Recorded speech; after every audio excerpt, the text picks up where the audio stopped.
কিস্তির জ্বালায় আমার জীবনটা তেনা তেনা হয়ে গেছে। এই দেখেন, একা একটা মানুষ একটা অটো চালায় কতগুলো কিস্তি দিই আমি, বিশ্বাস করবো না, দেখাইতেছি। এটা হলো আশা ব্যাংক, প্রতি সোমবারে এই কিস্তিটা দিই। কিস্তির পরিমাণ হলো 1300 টাকা। এই যে 1300 টাকা প্রতি সোমবারে কিস্তি দিই, 1300 টাকা করে। আরেকটা আছে দেখাই, আজকে কিন্তু কিস্তি 1300 এটা। আরেকটা আছে মাসিক কিস্তি, এটা হলো আপনি সোসাইটি ফর সোশ্যাল সার্ভিস। এটা দেখেন, এটার কিস্তি হলো আজকে আমার 5300 টাকা, 500 টাকা ডিপিএস আছে।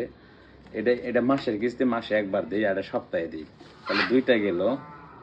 আরেকটা আছে দারিদ্র বিমোচন প্রোগ্রাম, এটা দিয়ে 250, মাত্র 20,000 টাকা, 400 টাকা দিই, এটা মাত্র 40,000 টাকা উঠাইছিলাম, গেল আরেকটা, তিনটা গেছে। এটা সঞ্চয় ঋণ পাশের বই, এটা দিয়ে 250 প্রতি সপ্তাহে। আর এই যে একটা দেখতেছেন শক্তি ফাউন্ডেশন, এটাকে দিয়ে 8,500 টাকা কিস্তি, এটাও মাসিক দিই, এটাও মাসিক কিস্তি দিই, শুধু অটো চালায় দিই। আপনারা তো ফেসবুকে ভালোবাসা দিতেছেন না, ফেসবুকে মনিটাইজেশন পাইনি কে। আর এটা হলো গ্রামীণ ব্যাংক, চিনেন, বর্তমানে সরকারি হয়েছে, ডক্টর ইউনূস স্যারের ব্যাংক, এটা গ্রামীণ ব্যাংক। এটা দিই প্রতি সপ্তাহে 450 টাকা। এই যে দেখতেছেন, একা একটা মানুষ গাড়ি ছেলে কতগুলো কিস্তি পরিশোধ করি, একটা দিন বাড়িতে বসে থাকতে পারি না, অটো নিয়ে প্রতিদিনই বের হইতে হয়। এর ফাঁকে আবার ভিডিও করি, আপনারা ভিডিওগুলো দেখেন না, লাইক শেয়ার করেন না।